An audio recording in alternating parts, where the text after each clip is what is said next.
This episode is brought to you by Indeed.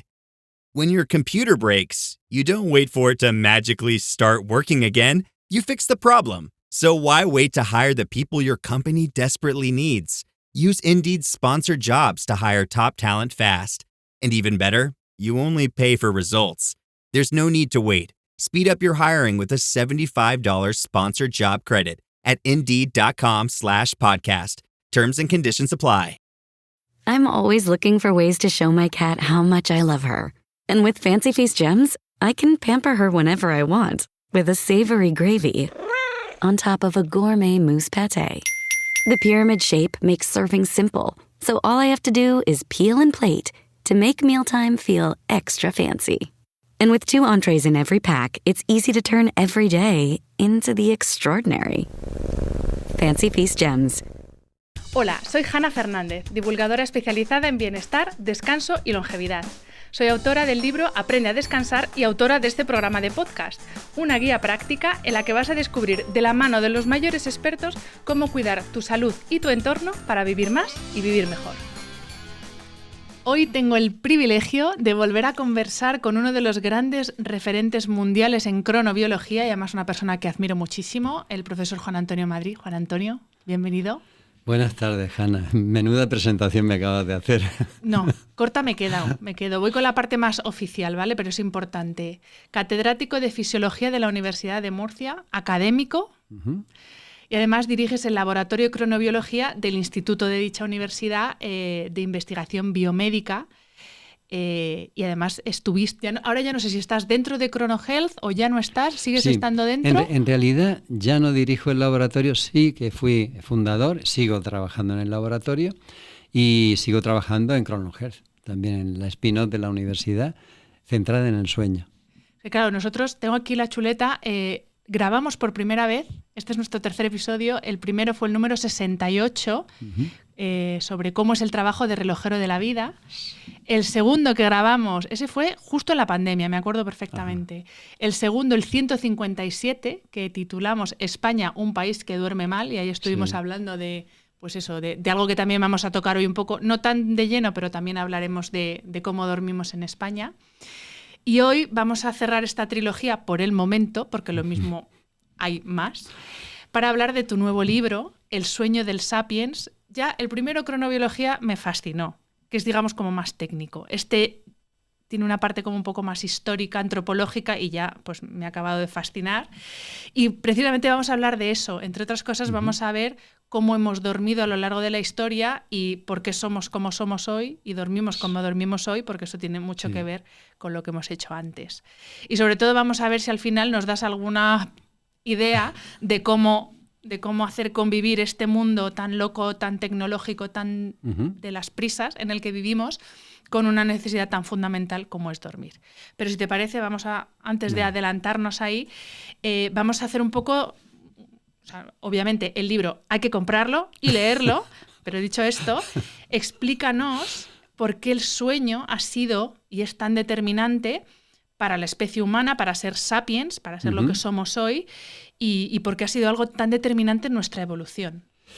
A ver, el sueño ha sido determinante en nuestra humanidad, en nuestro proceso de humanización, en tanto en cuanto tenemos un sueño diferente al de nuestros primos, los primates, los grandes primates, los chimpancés, bonobos y gorilas, ¿no?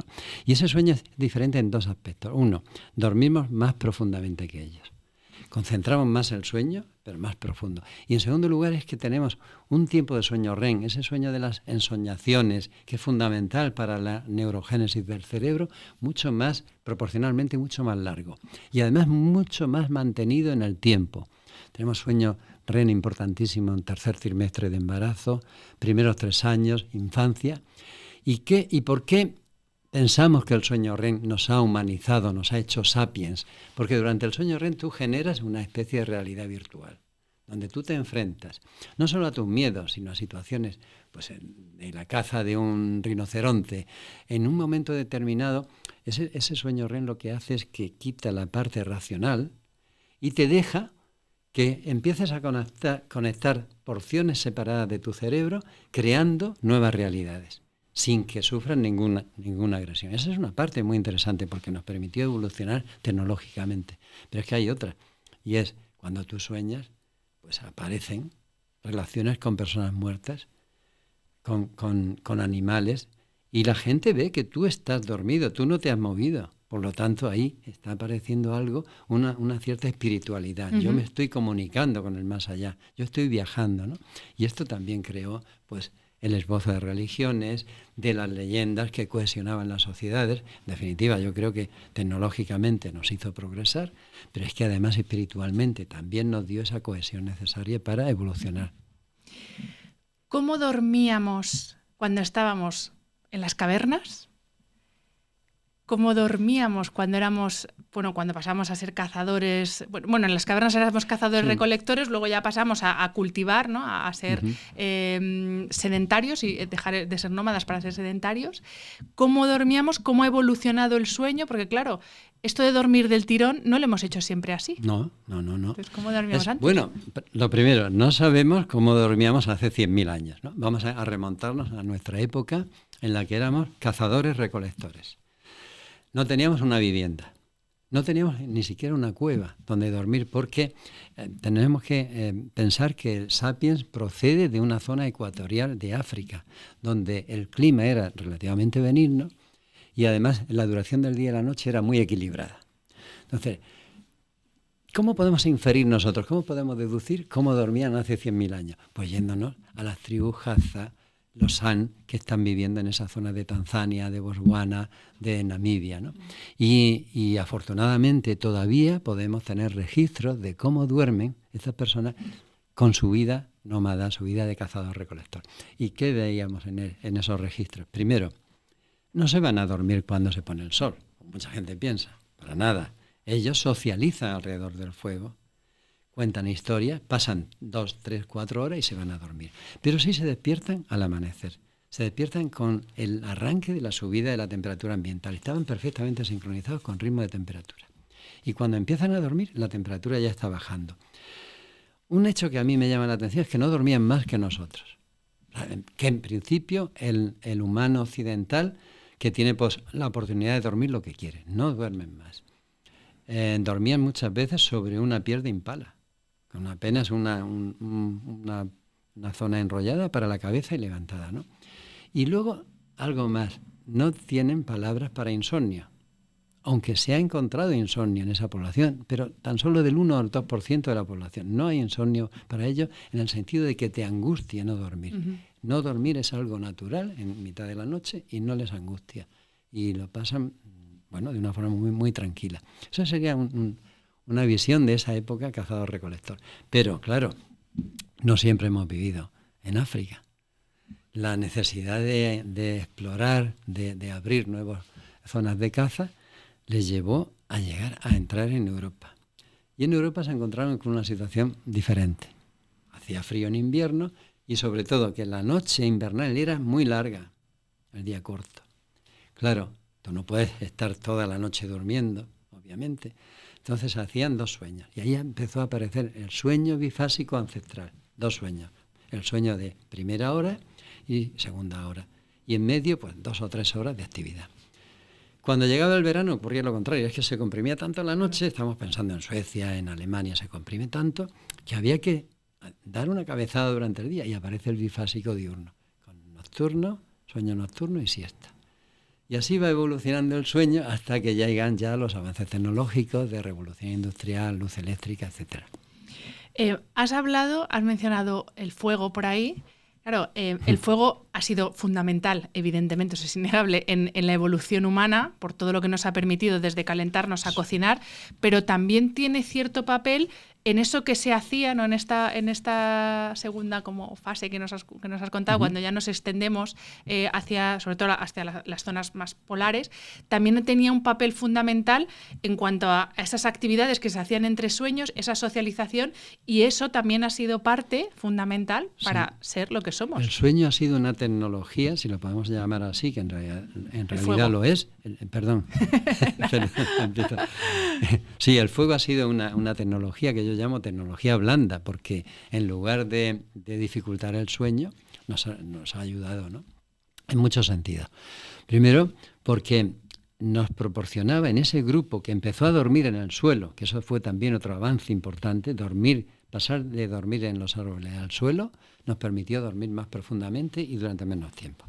Pero teniendo fuego evitábamos pues insectos, parásitos, las fieras se mantenían un poco alejadas, nos proporcionaba calor, un poquito de visión también para estar un poco más seguros y encima dormíamos en grupo, ¿no? Claro, el fuego nos proporcionó seguridad para dormir, pero nos hizo otra cosa, y es que antes de dormir todo el grupo, mayores y jóvenes y niños, se centraban alrededor del fuego para contar sus experiencias, para contar sus sueños también y para crear ese relato que generaba cohesión dentro de los grupos humanos, ¿no? El fuego ha sido fundamental. Y yo añadiría otro elemento que a veces se nos olvida, la domesticación del perro, o sea, del lobo, y tener perros en el grupo también colaboró para mejorar la seguridad de estos grupos.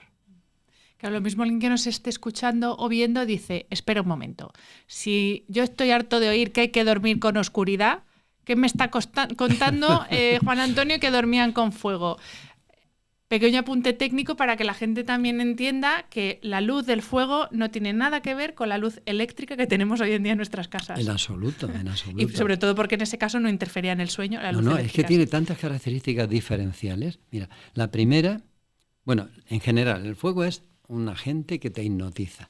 Es un agente que a un niño le llama la atención casi de una manera innata. Yo creo que porque ya está grabado en nuestros genes. Estamos utilizando fuego desde hace 1 millón de años. 1 millón de años ya es para que nos haya influido, ¿no? Y esa llama que se mueve, esa llama es caótica en su movimiento, pero ese movimiento caótico atrapa. Es cálida, es de baja intensidad. Tiene un espectro, cuando lo medimos, que está muy cerca del rojo y emite mucho en infrarrojo, pero no tiene azules. Luego hablaré de la eléctrica y del papel de la luz azul, ¿no? Te da calor y eso produce vasodilatación, que es una señal para dormir. En definitiva, es que el sueño es el mejor somnífero que hemos podido inventar. Y encima nos hacía estar en grupo, socializando. Cada uno se iba a dormir en el momento que sentía sueño. Pero ¿qué pasó con la luz eléctrica? Bueno, la primera en realidad, los que habéis vivido y hemos vivido con esas bombillas incandescentes que eran muy anaranjadas, esa luz tampoco era demasiado agresiva para el sueño. Ni inhibía fuertemente melatonina, ni retrasaba el sueño. Pero la luz actual, focos de halógenos, fluorescentes, LED sobre todo, con picos en azul, son las luces que tienen una intensidad y una calidad y una composición que sí que inhibe la melatonina, que sí que retrasa el sueño y que nos produce trastornos de sueño frente al fuego, que sería lo ideal, ¿no? Seguir durmiendo con... Así que eso, si alguien tiene duda, oscuridad total hoy por hoy, a menos que tengáis la suerte de tener una chimenea en vuestro dormitorio, como en los palacios, que eso sería una maravilla. Luego podemos hablar de cómo conciliar la vida actual con estas... Eso lo vamos a dejar para el final, pero bueno, que si alguien tiene esa suerte, pues oye, que se ponga la chimenea, estupendo. Claro, que si alguien tiene esa suerte. En el libro haces un recorrido maravilloso por todas las civilizaciones antiguas, ¿no? Hablas de Grecia, hablas de China, de las culturas precolombinas, y en todas, dentro de que son completamente diferentes, pero en todas hay elementos comunes y uno de ellos es el papel que tenía el sueño y el papel de los sueños y la relación con la vida. Explícanos un poco con la vida, con la muerte, o sea, porque al final vida-muerte son dos cosas, son como las dos caras de la misma moneda. Entonces, danos algunas pinceladas, algunas curiosidades, cosas que a ti te han resultado curiosas de esas culturas que has estudiado, tengo aquí apuntadas. Pues, por ejemplo, Hipnos, Tánatos y Morfeo en la cultura griega, Tonali y Nahual en la cultura azteca, el Hun y el Po en la cultura china. Al final son nombres diferentes, para prácticamente referirse a las mismas cosas. Entonces... Sí. Bueno, yo cuando analizaba la mitología, y me encantó especialmente la griega, me quedé muy sorprendido porque pensamos que los relatos mitológicos son pues invenciones de ocurrencias que de pronto alguien se inventa para responder a una pregunta, ¿no? a una cuestión, cuando no existía la ciencia, cuando no podíamos experimentar de otra manera. Pero te das cuenta que hay luego una correlación muy grande con la realidad objetiva que ha detectado la ciencia. Por ejemplo, me llama la atención que Hipnos que es el dios griego del sueño, uno de los dioses del sueño, porque tiene muchos, Himnos, resulta que es hijo de la noche, de Nix. Evidentemente, el sueño es hijo de la noche. Pero Himnos tiene un hermano que es Tánatos, el de la muerte. O sea, y muerte y Himnos y el sueño están unidos, son gemelos. Y es que en realidad los griegos consideraban que el acto de dormir era una pequeña muerte de la cual volvías otra vez a la vida. Pero podía haber un momento en el que Tánatos dominara sobre ese cuerpo y se llevara el cuerpo al más allá, ¿no? Y ya no volvías. Entonces ahí hay una historia muy bonita. Y luego se dieron cuenta que en el sueño había otra parte, que eran las ensoñaciones. Bueno, y dijeron, esto hay que crear otro dios, ¿no? No uno, sino crearon muchos. Y crearon Morfeo para los sueños con humanos. Fóbeter para sueños con monstruos, con animales. Es decir, tenían dioses diferentes para cada tipo de sueño. Y podían tener 10, 15 dioses distintos según el tipo de sueño. Es algo absolutamente maravilloso. Y en otras culturas también aparece otro concepto interesante, ¿no? Que es la dualidad, cuerpo-alma, que también emana del sueño y de las ensoñaciones. Porque evidentemente ellos veían que el cuerpo físico estaba en un lugar, no se movía, pero había un componente de ese cuerpo que estaba viajando, que estaba moviéndose por otros mundos, que era capaz de comunicarse con el más allá. Y entonces empieza a aparecer la idea de que tenemos un alma que está disociada del cuerpo, y esa dualidad pues aparece también en todas las culturas y en todos los mitos. Bueno, y que también son, en cierto modo, el paso previo luego a las religiones o algunas, por supuesto, de las religiones que es curioso que en esas culturas ancestrales casi que entendían mejor sí, o le daban un significado al papel de los sueños, cosa que ahora, como en esta era tan cientificista de los datos, parece que tenemos que encontrar el porqué de los sueños y aquí nos separa hasta que sepamos por qué soñamos, cosa que seguimos sin saber. Sí que sabemos algunas utilidades, ¿no? Esto, bueno, corrígeme si me equivoco, que tú eres el experto, pero lo entendían como algo mucho más natural que lo entendemos ahora. Ahora es como, ¿y esto realmente para qué sirve para algo? Esto o sea, todavía hay gente que se pregunta si lo de dormir sirve para algo. O sea, bueno, sí, hay gente que se pregunta eso. No, y ellos desde luego, durante una época en la evolución humana, el sueño se identificaba más con la ensoñación, con esos momentos especiales, que con la otra parte física del sueño, que no dejaba realmente ninguna huella. Las ensoñaciones, cuando tú te despiertas en mitad de un sueño, puedes incluso recordarlas, puedes contarlas al día siguiente, y entonces van reforzando determinadas creencias, ¿no? Y han sido, desde luego, muchos antropólogos están de acuerdo en que ha sido el núcleo, el germen de muchas religiones. Y luego ocurre también otra cosa, es que Jung hablaba de los arquetipos, ¿no? Que los sueños en realidad van cambiando de forma, pero no de fondo.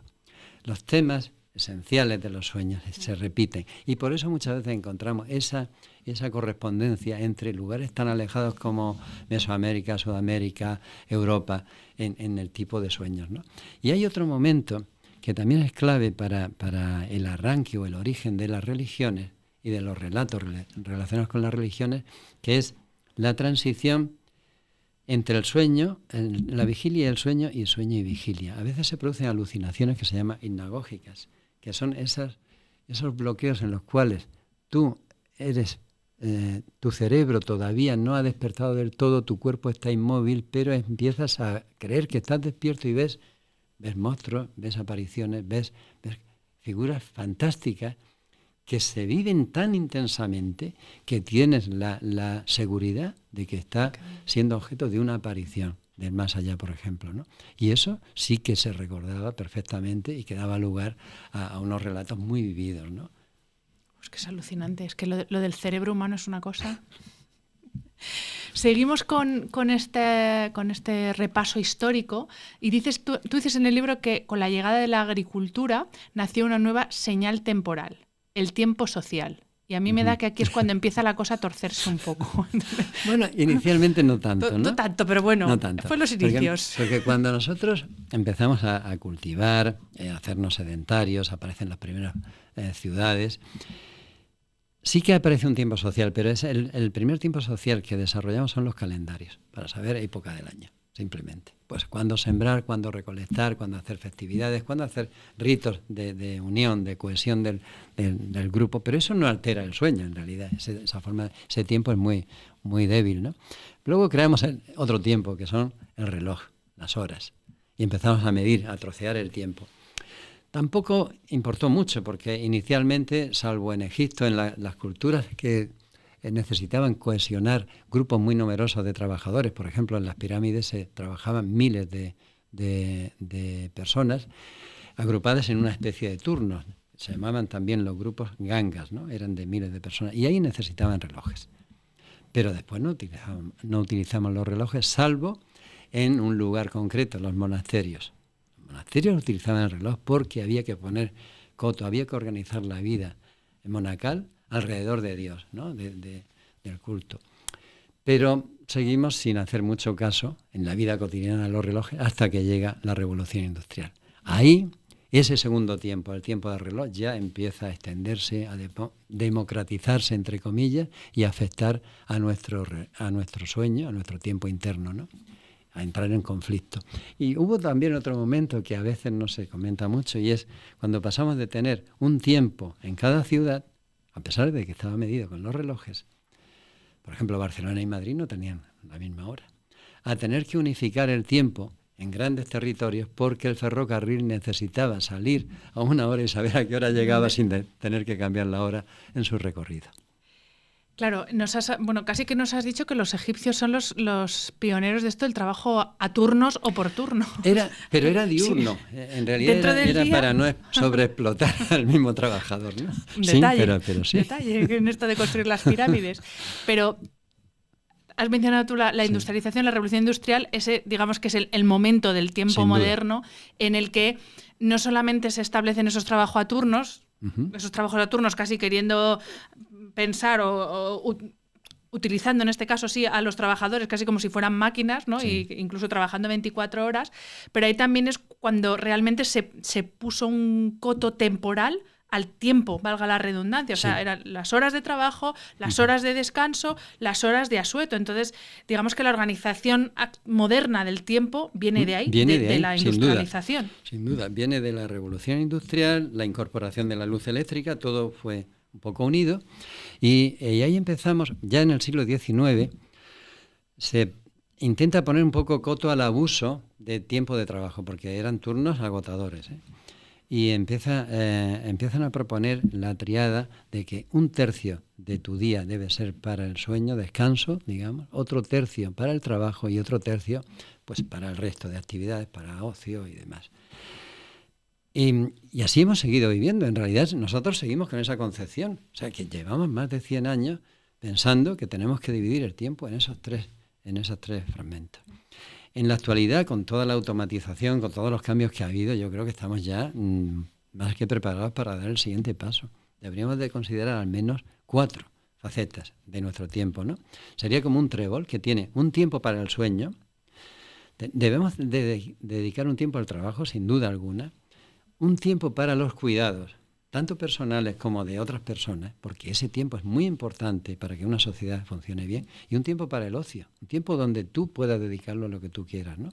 Pero tenemos que pasar de la concepción de las tres partes a las 4 partes.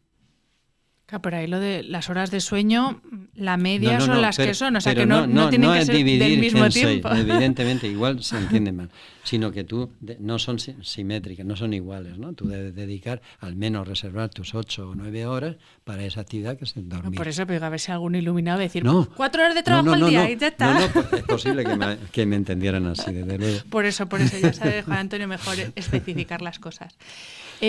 Claro, al distribuir de esta forma moderna el tiempo, aparece lo que tú denominas, tú haces la distinción entre el tiempo productivo, aquí hago mucho entre comillas, porque como en la productividad se entiende tan mal, vamos a entrecomillar mucho, pero entre tiempo productivo y tiempo improductivo. Y claro, yo no sé si tú has identificado algún momento de la historia en el que empezamos a considerar el sueño, cosa que sigue pasando hoy, como algo improductivo, como una pérdida de tiempo, porque muchos de los males que tenemos ahora es precisamente por pensar que el sueño es una pérdida de tiempo. ¿Tú tienes identificado algún momento en el que ya como individuos decimos, es que esto es perder el tiempo, estar aquí 8 horas tumbado, ¿para qué? Sí, hay un momento, pero podemos encontrar también algún antecedente en la Edad Media. En la Edad Media empieza a considerar el sueño que había que dormir, pero lo justo, porque dormir demasiado, había una concepción moral, ¿no? Dormir demasiado era un poco de perezosos, de personas poco organizadas. Había que dedicar mucho tiempo a la adoración de Dios y al culto y demás, y entonces intentan que duermas lo suficiente, pero que no te pase. Y ahí empiezan a poner un coto, pero no es por la productividad aparece en la Revolución Industrial. Y Benjamin Franklin fue el primero que dijo, el tiempo es oro. Ya empezamos ahí a valorar el tiempo y a transformarlo, a monetarizarlo, ¿no? Pero luego, por ejemplo, Edison, pues Edison habla fatal del sueño. Edison desprecia a los que duermen mucho, porque dice, son perezosos, son unos vagos, no están produciendo, no están haciendo nada para la sociedad. Y él decía que con 5 horas, con 4 horas era más que suficiente. Es cierto que luego dormía siestas para compensar un poquito, pero ahí empieza a demonizar el sueño. Edison, el de la bombilla. El de la bombilla. Era otro, claro, pero eso es marketing ancestral. Sí. Tenía que vender su bombilla y dijo, no durmáis, os doy la bombilla para que no durmáis. Empieza ya, empezamos a ver el sueño como un competidor, como algo que quita tiempo para producir.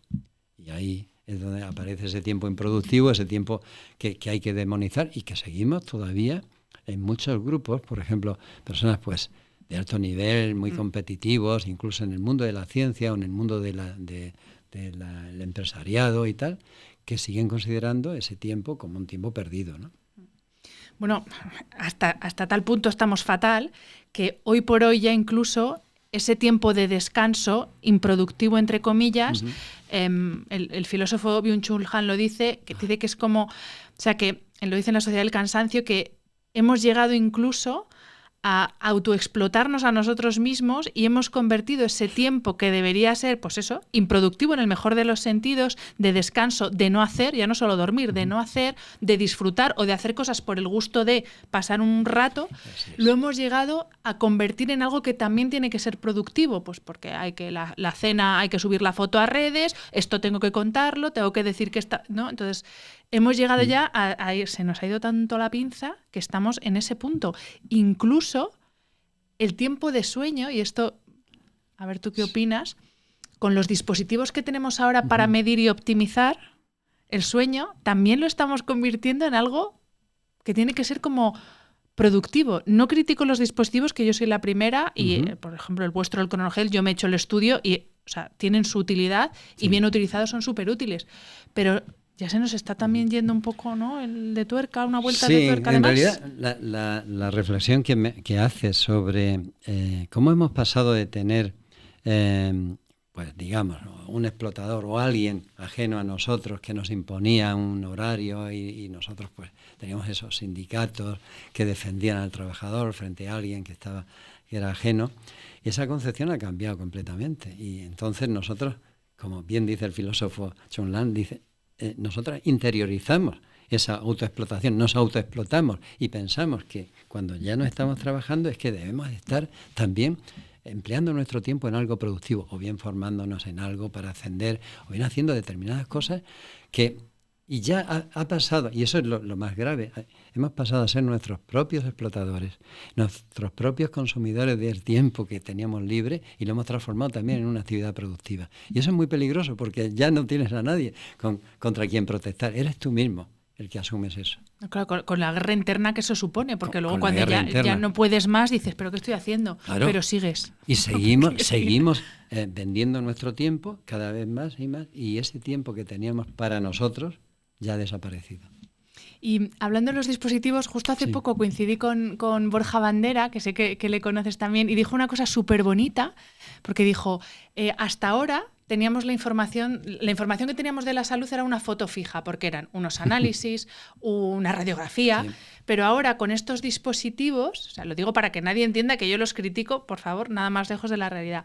Tenemos como una película en movimiento, ya no solo los que monitorean el sueño, con los medidores de azúcar, bueno, en fin, con todo lo que hay, tenemos como una película en tiempo real de cómo es nuestra salud. Y eso también es maravilloso porque, en cierto modo, así podemos tomar las riendas, en este caso concreto, de nuestro sueño y recuperar, aquellos que lo hayan perdido, el gusto por dormir y sobre todo ser conscientes de lo importante que es para nuestra salud en general. Los dispositivos, efectivamente, yo siempre digo que nosotros los cronobiólogos hemos pasado de esa fisiología que analizaba la foto fija a hacer películas y a analizar películas, ¿no? Todo el movimiento, el cambio, el ritmo, todo es cambiante y no nos basta con una medida única. A mí no me basta con la medida de la presión arterial o de la glucemia puntualmente. Quiero saber 24 horas. Vale, pues eso que hacemos con los dispositivos tiene una parte positiva y una negativa. La positiva es que nos permite que tú conozcas tu propio cuerpo, que tú entiendas cómo duermes, que tú sepas, pues no sé, cuántas veces te despiertas habitualmente, en las horas más propicias para tener un sueño profundo, todo eso está muy bien. La parte negativa es que te obsesiones con el dato. El dato empieza, es que he dormido 5 horas hoy, es que mañana tengo que acostarme 3 horas antes, y evidentemente no se va a dormir 3 horas antes. Y empieza a generar una ansiedad también por el dato que no cuadra con lo que tú crees que debería ser. Por tanto, dispositivos sí, pero con una cierta formación o asesorado por alguien que la tenga, para que no caigas en ese círculo vicioso que es ansiedad, porque no he dormido y tengo que dormir más y ya no voy a dormir más y cronifico un insomnio. Y sobre todo también no quedarse solo en el dato de esas horas, de esas 8 o 9 horas, porque una cosa, por ejemplo, que sí que mide el dispositivo ChronoHealth es el tiempo de exposición a la luz. Claro, es que sin ese dato nos estamos privando de una información, y esto explícalo tú porque es que es tu expertise de toda tu vida trabajando en esto, es el dato fundamental. Por supuesto, es que entender el sueño como un fenómeno aislado de tu vida es un error, porque es decir, venga, yo voy a analizar el sueño, me voy a dormir, me ponen mis equipos, me despierto y ya está todo. No, el sueño se prepara de día. Lo que tú has hecho de día te influye en el sueño. Y cómo has dormido también te va a influir en el día siguiente. ¿Y cómo preparamos ese sueño? Pues con una serie de actividades que establezcan un suficiente contraste entre ese periodo de descanso nocturno y ese día que es más activo, ¿no? Entonces, por eso analizamos siempre tipos de luz que recibes, cuánto te mueves, cuándo lo haces, es muy importante también. No es lo mismo recibir la luz antes de dormir que en la mañana, o jugar al pádel a las 10 de la noche que hacerlo a mediodía, por la tarde o por la mañana, ¿no? Entonces, por eso miramos tanto ese balance. Y eso quizá, muchas personas que se centran únicamente en el sueño no se están dando cuenta de ello. Volviendo al repaso histórico, y sigo también un poco con el orden de tu libro, tú hablas que, bueno, no sé si el momento en el que se comienza a hablar de insomnio como tal es la época victoriana, pero sí que es en esa época que coincide con la Revolución Industrial cuando empezamos a sufrir lo que es el insomnio. Y yo no sé si tienes identificadas las causas, o sea, si es puramente por esa organización del tiempo y porque también las horas de trabajo, yo no sé si en todas partes se respetaban las horas de trabajo y descanso, lo dudo, pero o sea, ¿realmente se empieza a hablar ahí de insomnio y por qué? O sea, ¿es puramente por esa nueva organización o también hay otros cambios?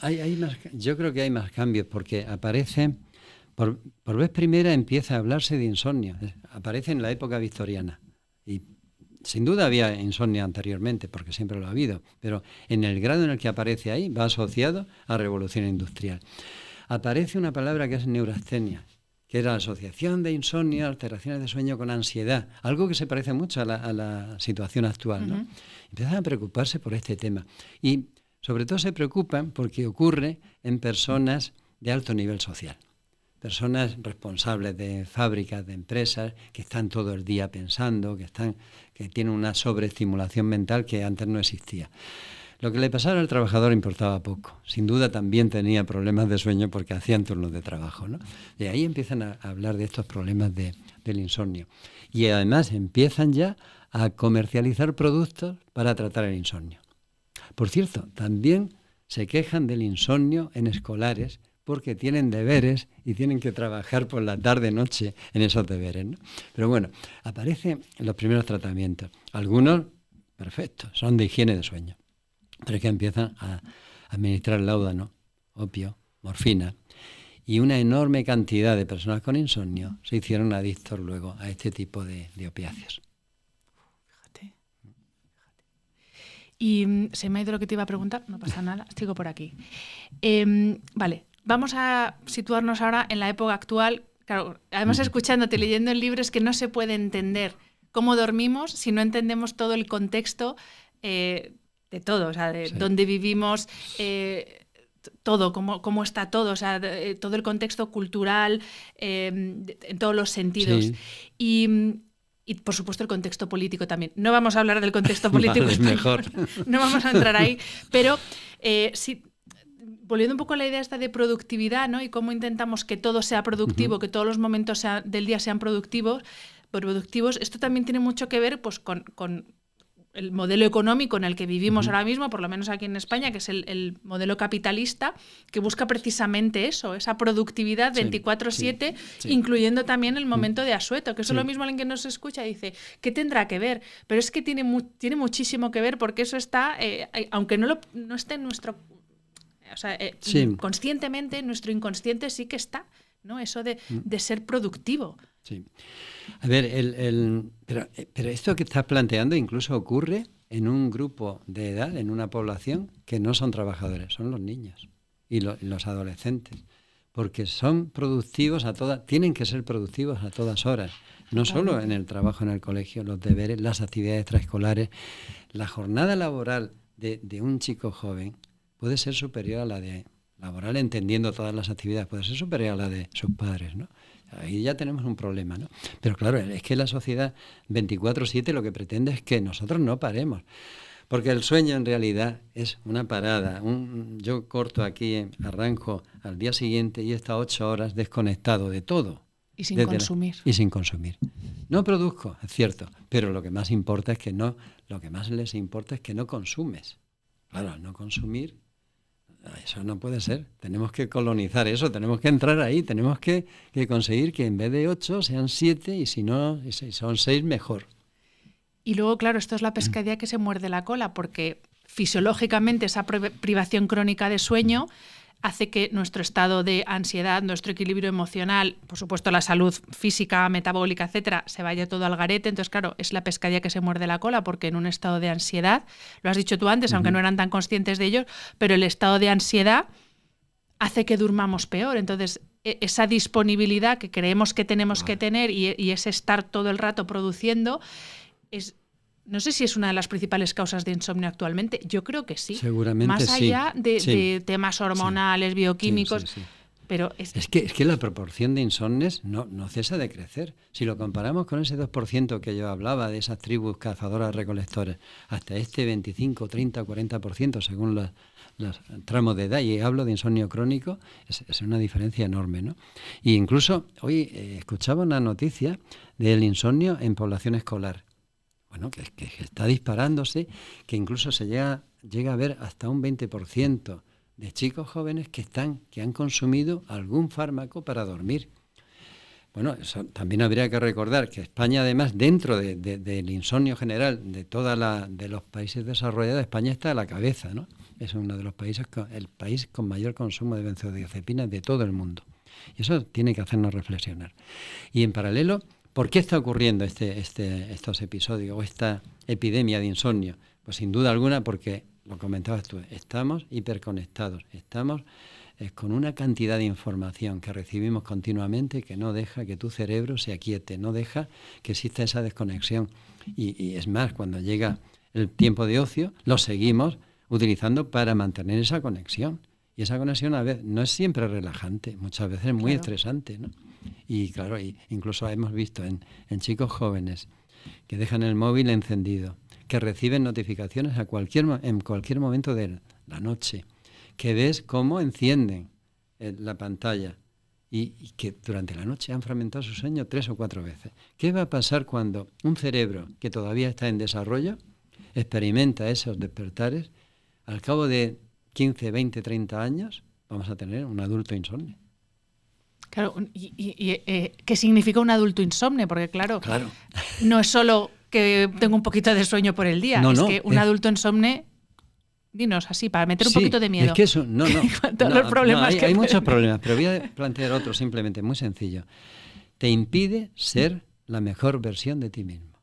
O sea, tú solo puedes dar lo máximo de ti mismo cuando tu sueño, el campo de tu sueño está bien cubierto. No estoy hablando de horas, simplemente de calidad, ¿no?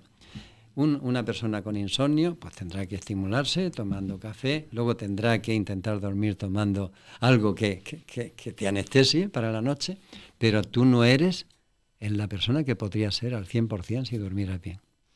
Y, Juan Antonio, ¿tú cómo has visto? Porque tú no eres nativo digital, yo tampoco, de esto No. que se llama nativo digital, pero claro, en todos los años que tú has estado estudiando el sueño, ¿cómo has visto, cómo ha sido el impacto de la irrupción, primero, de tecnologías como el teléfono móvil y esa conexión que tenemos ahora todos en la palma de nuestra mano a cualquier hora, y sobre todo en los últimos, te diría, 15 años, cómo ha explotado el mundo digital? Porque claro, al principio cuando teníamos internet en el móvil no era lo que es ahora, o sea, porque ahora hay que añadir esta forma nueva de crear contenido con mucho estímulo rápido, con letras, colores.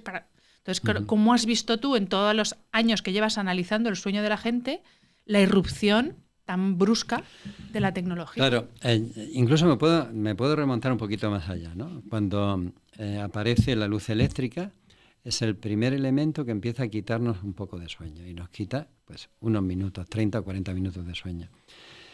Luego llega el momento en el que aparecen los ordenadores. Y ahí, antes de que aparecieran los ordenadores, tengo la suerte de haber hecho un estudio de sueño que fue en el año 85 con estudiantes universitarios cuando yo estaba en la Universidad de Extremadura. Y hace poco pues volví a sacar todos los resultados, cronotipos, tiempo de sueño. Entonces pensé, voy a comparar estos tiempos de sueño con los que hemos ido haciendo todos los años en la Universidad de Murcia hasta ahora. Y vas viendo cómo hay un momento en el que la televisión empieza pues a emitir por la noche. Ya no estaban los teleñecos estos que te decían, vamos a la cama, que hay que descansar, ¿no? Pues empieza a emitir y van compitiendo cada vez por franjas horarias más tardías. Y empieza a verse, empieza a notarse. Aparecen luego los ordenadores portátiles. Y ahí con los portátiles y las tablets ya se llevan a la cama, se incorporan a la cama y hay otro salto en el sueño y volvemos a dormir 15 o 20 minutos menos. Pero es que cuando aparecen los móviles, y eso sí que es, claro, el móvil, y cuando aparece el móvil inteligente que ya te conecta y sirve para todo, pues es otro escalón.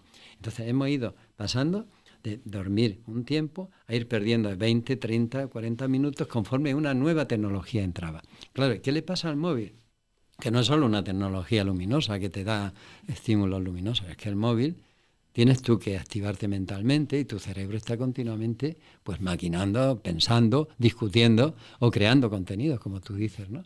Y yo no sé si esto se va a detener aquí, porque el problema que tenemos es que como vamos quitándole cachitos al sueño antes de dormir, pero no apagamos el despertador porque no nos dejan que lo apaguemos, pues el sueño se va comprimiendo. Lo que hemos visto es que siempre mantenemos el despertar más o menos a la misma hora, pero el inicio va cada vez retrocediendo.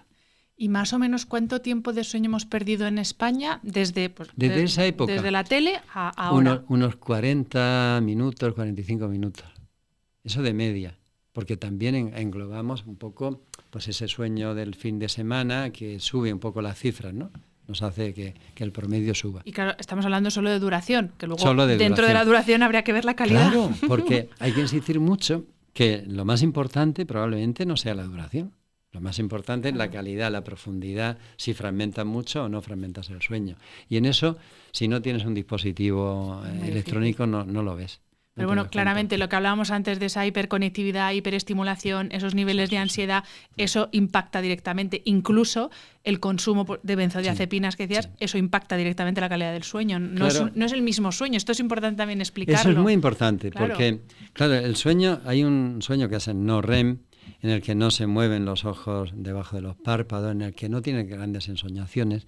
Y ese sueño es muy reparador, pero especialmente la fase N3, la más profunda del sueño. La fase N3 se pierde cuando tú, por ejemplo, estás muy estimulado durante el día, apenas haces ese tipo de fase, ¿no? Tu cerebro no llega a la profundidad que necesita. Y en esa fase se limpia el cerebro. Tenemos un sistema de bombeo de líquido que va arrastrando todos los depósitos tóxicos. Tenemos que conseguir la fase N3, sueño profundo. Bien, dices, bueno, no lo puedo conseguir porque tengo un sueño muy fragmentado, voy a tomar un fármaco para dormir. Fármaco de la familia Z o benzodiazepinas. Y resulta que te altera la arquitectura del sueño, te cambia la configuración del sueño y ya lo que te hace es un poquito, te anestesia, te deja inmóvil en la cama, porque yo lo veo con los relojes que no se mueven durante 3 o 4 horas, pero la fase N3 no llega, o no llega en suficiente profundidad. Entonces no se limpia suficientemente tu cerebro. Afortunadamente tenemos ya nuevos fármacos, nuevas herramientas que van dirigidas a las oroxinas, que son los centros de sueño, los neurotransmisores de la vigilia, y eso funciona mucho mejor porque sí que parece mantener la arquitectura del sueño. Vamos a hablar de una cosa que tú mencionas en el libro, que es la industria del sueño. Que es verdad que yo también, que soy un poco crítica quizá más crítica que tú, con esta industria que se está desarrollando y que yo creo, a ver, ¿tú qué opinas? Creo que nos está haciendo quitar el foco de lo importante, que es, pues eso, relájate un poco, vete a la cama a la hora que tienes que irte, en fin, lo que es una higiene básica del sueño que no se puede vender, nos está haciendo quitar el foco de ahí para ponerlo en todas las cosas que sí que puedo vender y que sí puedo monetizar. Estoy de acuerdo. Efectivamente, dices, bueno, en lugar de hacer un entrenamiento en mindfulness, terapia cognitivo-conductual, normas de higiene de sueño, pero bien llevadas a cabo, lo que hacemos es que ahora buscamos ese remedio, ¿no? Este me va a ayudar, pues de pronto, la luz roja, ¿no? Por la tarde-noche. Bueno, a veces no hay que llegar a eso. Pues una luz cálida, bajar la intensidad cuando 2 o 3 horas antes de dormir, y no hace falta tampoco llegar a esos extremos. O ponerse unas gafas con filtro que te filtran toda la luz azul, también durante el día, cuando durante el día sabemos que, hombre, que tiene que llegarte ese estímulo luminoso, que es rico en blancos y en azules. Por la noche, vale, te lo puedes poner. Y yo voy viendo que van surgiendo cosas que dice, bueno, tienen algo de apoyo científico, pero no han sido evaluadas, pretenden un poco, pues eso, transformar el verdadero esfuerzo personal en algo, es que yo me lo voy a poner, yo me lo voy a tomar y me va a quitar el problema. Claro, porque sobre todo si te pones unas gafas o una lámpara de luz infrarroja y estás mirando el móvil en la cama, es que el problema sigue ahí, claro, y es donde, porque yo no critico todas esas herramientas, pero es como además de, pero claro, si el problema de base es la hiperestimulación, es que no es la Virgen María la lámpara que te dice, ahora te vas a... Claro. Y luego, por ejemplo, tienes pues la luminoterapia, me parece fenomenal, porque personas que no pueden salir a la calle, lugares donde no hay suficiente luz, hay que utilizar esa luz artificial. Pero oye, si tienes la oportunidad de salir a la calle por la mañana, pues cuánto mejor será salir a la calle y caminar o hablar con alguien en la calle que no sentarte delante de una lámpara tú solita y a mirar la luz. Bueno, es que es lo que has dicho tú, al final son esas, el cerebro humano también tiene esas cosas que es como la ley del mínimo esfuerzo, y si te digo que con unas gafas mientras que haces otras muchas cosas eres muy productivo, te evitas tener que estarte todos los días. Creo que en la primera entrevista que hicimos me dijiste que deberíamos pasar al menos 2 horas al día expuestos a luz natural. Expuestos a luz natural. No al sol. No, a la luz natural. Simplemente la luz natural, la luz brillante. No lo hace prácticamente nadie. Cuando piensas que es muy fácil. Bueno, pues yo entre que salgo, que no sé. No, cuando cuantifica realmente.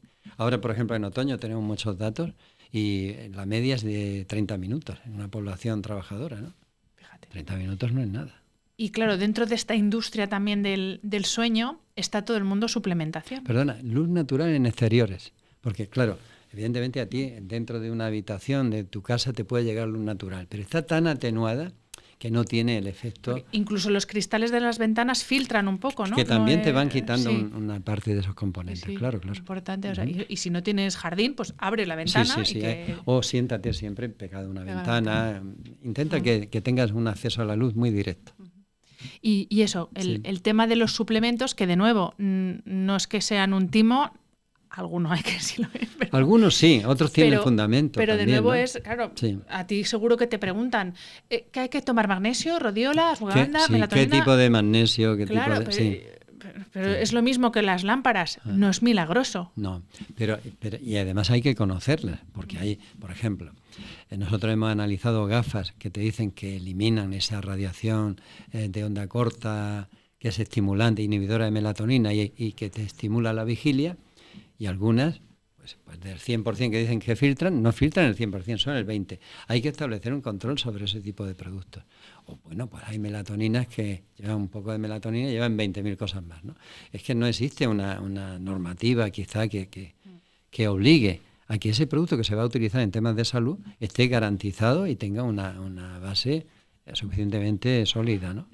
Sin embargo, el tema de las gafas, yo creo que en el libro seguro, en cronobiología seguro que hablas de las personas que trabajan a turnos, y en estas personas quizás sí que puede ser interesante, ¿no?, el que utilicen esas gafas que filtran, dependiendo de la hora a la que tengan que estar expuestos a la luz, ¿no? Sí, por supuesto.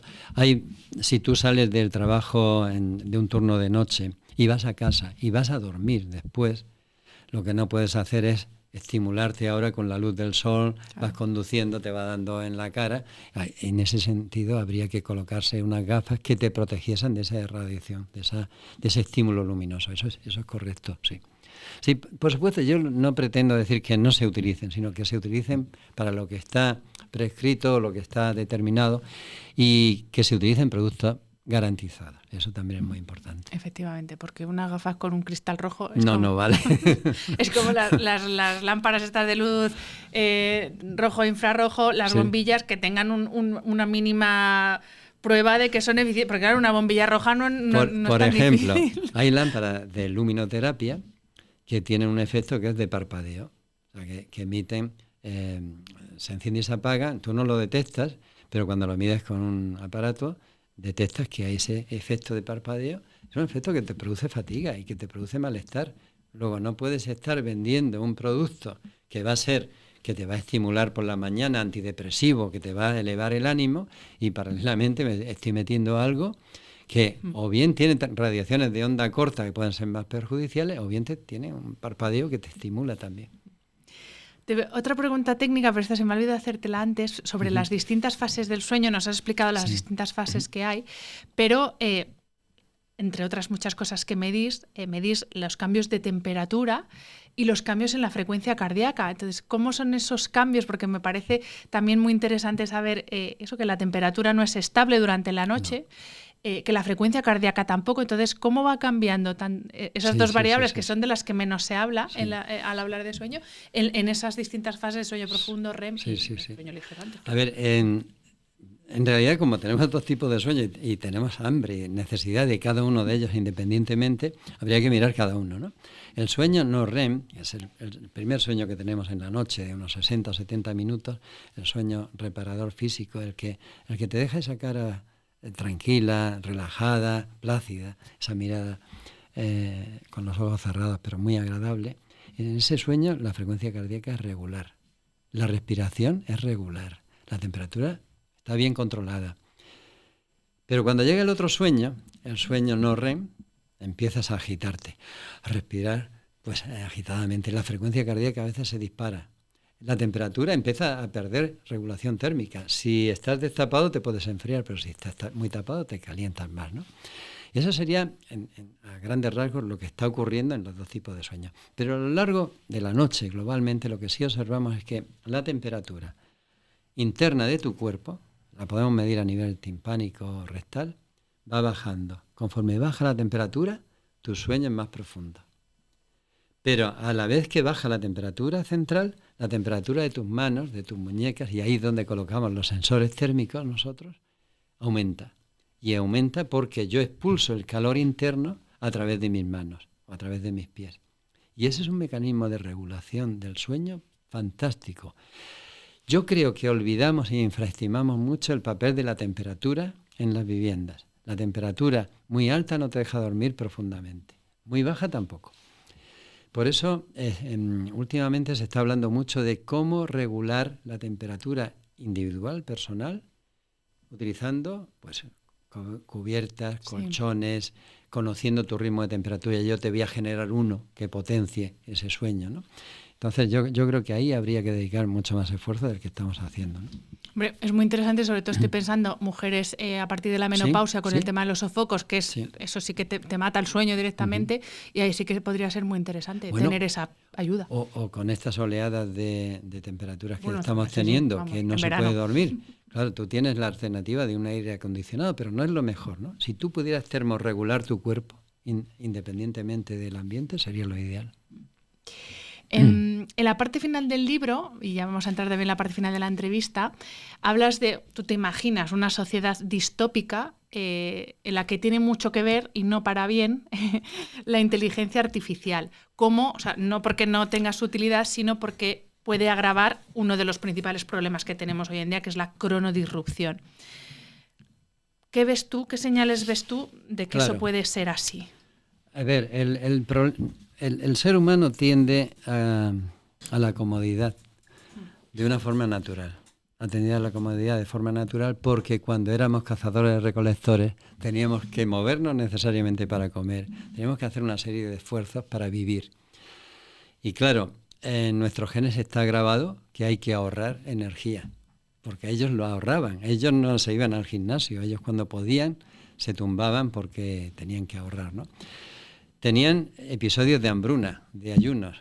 Por lo tanto, desarrollaron genes ahorradores que lo que hacían es que en el momento en que había suficiente fruta, suficiente alimento, pues empezaron a comer, a almacenar grasa para pasar los episodios en los que había menos. Pero claro, todo eso está grabado en nuestros genes actuales y seguimos teniendo la misma tendencia a la comodidad. Y ahora se ha añadido un nuevo sedentarismo, porque hemos entrado en el sedentarismo físico, que llega a niveles extraordinarios, salvo en la gente concienciada que empieza a hacer ya actividad física, pero ahora llega el mental. Claro, yo me planteo un sedentarismo mental, es otro elemento en el cual vamos a quitar la actividad de día, nos vamos a ir aplanando, nos vamos a ir envejeciendo prematuramente, porque estamos quitando el contraste de actividad mental, contactos sociales, luz, actividad física, y estamos metiendo además esa parte en la noche, porque claro, estás cómodo, puedes seguir trabajando con una IA o charlando con la IA o haciéndote pues de pareja una IA y prolongarlo durante la noche, ¿no? Entonces, claro, no sé qué va a ocurrir, pues no lo sé. Puede ser positivo, que salgamos bien, o puede que lo pasemos mal. Hace poco, no sé si lo he leído o lo he escuchado, hablando precisamente de la inteligencia artificial, que el problema no es tanto que nos quite trabajo, que nos haga cosas por nosotros, sino que dejemos de sentir la obligación de pensar. Sí. Porque ahí es cuando el cerebro va a decir, si estas neuronas no están haciendo nada, que se mueran. La prueba evidente es cuando aparecen los sistemas de navegación y vas en el coche y ya no utilizas tus mapas espaciales mentales. O sea, tú conoces tu ciudad, ¿no? Y muchas veces, yo que vivo en una ciudad media, como Murcia, pues pongo el destino en el Google Maps y digo, bueno, si en realidad yo antes iba ahí a ese sitio y no lo necesito. Pero bueno, no sé por qué, pero estamos derivando actividades que realizamos nosotros en un tercero, en una inteligencia. Y en este caso la inteligencia artificial, como es tan potente, tan poderosa, el riesgo de que tú dejes de redactar, de escribir, de que pasemos a dejar de escribir y solo hablar, y después el paso siguiente que ya se está haciendo es la interpretación del pensamiento. Dejemos de hablar para pensar solamente, eso está ahí como un riesgo, ¿no? Pues vamos a terminar, Juan Antonio, pues eso, a ver, ¿qué podemos hacer? Porque es verdad, nos ha quedado un poquito negativa la cosa hoy. Pero bueno, vamos a ver qué podemos hacer, sobre todo porque, claro, el mundo en el que vivimos es como es. La IA es imparable y todos los avances tecnológicos son imparables. Entonces, ¿de qué manera podemos hacer que conviva tecnología con cronobiología? Porque claro, es que vamos a acabar con nosotros mismos con tanto avance. Sí, pero no necesariamente. A ver, y hay elementos positivos a nivel de considerar el papel del sueño en la sociedad que yo estoy viendo ahora. Inicialmente, hace años, cuando yo era un niño, cuando era un adolescente, ver a alguien correr por la calle era imposible. Ver a un ciclista que se ponía su casco para subir a una montaña, no lo veías. La gente no hacía eso. La gente trabajaba y luego descansaba, ¿no? Ahora empezamos a ver gente que cuida la actividad física, gente que cuida su alimentación y lo hace muy bien. Y estamos ya en el segundo pilar de la salud. Y la gente que cuida el sueño está empezando ya a aparecer. Yo creo que en ese sentido podemos revertir un poco la situación, ¿no? Y luego, lo importante es, no podemos volver atrás. Lo que tenemos que tener muy claro es que no podemos intentar volver a iluminarnos con la luz del fuego, que es muy bonita, pero No lo vamos a hacer. No podemos renunciar a la tecnología. No vamos a renunciar a la inteligencia artificial. Por lo tanto, la solución es cómo casar nuestra naturaleza humana, que necesita los ritmos y ese anclaje a la naturaleza, con los desarrollos tecnológicos actuales. Y hay soluciones, lo que pasa es que no se están aplicando. Hace poco estuve en un congreso maravilloso que se llamó Equinox, en Lanzarote, donde vino gente de todo el mundo que está desarrollando sistemas para iluminar la noche y para iluminar el día que tiene en cuenta los ritmos biológicos. Yo lo pensaba y dije, qué maravilla si esto entrara en una UCI de un hospital, en un lugar donde está pobremente iluminado, en un colegio, ¿no? ¿Cómo podemos generar el ciclo natural de la luz y la oscuridad del sol dentro de una casa? Lo podemos hacer, tecnológicamente ya lo tenemos. Tenemos tecnologías, por ejemplo, que ahora lo estamos haciendo en nuestro laboratorio. Medimos la glucemia continuamente y vemos cómo afecta la comida, cómo afecta el ejercicio. Cuando una persona ve que caminando 10 minutos después de comer no tiene esos picos de glucemia, cuando ve que ordenando sus comidas no tiene esas liberaciones de insulina, pues contra esa persona ha aprendido. Pero hay que enseñarlo. Esto no va a llegar por ciencia infusa. Tenemos que prestar más atención pues a lo que tú haces, la divulgación en todos los canales que podamos, hablar sobre estos temas, ¿no? Y sobre todo no tener la disposición de hacer las cosas bien, porque la tecnología está ahí y tenemos la capacidad de generar prácticamente todo, pero claro, hay que utilizarla para generar cosas buenas y que vayan a favor de nuestra salud. Pero no podemos perder la parte humana. O sea, no podemos dejar que nos anule lo que somos de sapiens, ¿no? La parte más humana. Y en cambio, probablemente la más repetitiva, la que menos nos gusta, sea la que nosotros tengamos que atender, porque nos están quitando parcelas de creatividad, parcelas de creación, de arte, de música. Probablemente la IA llegue a implantarse en todos esos ámbitos.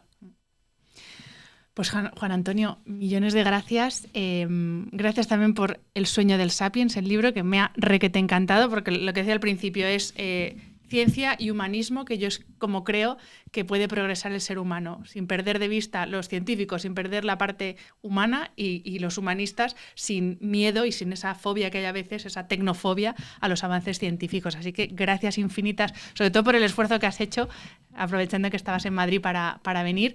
Y nada, que estos micros están abiertos siempre, ya lo sabes. O sea, oye, pues muchísimas gracias. Gracias sobre todo por el trabajo que realizas.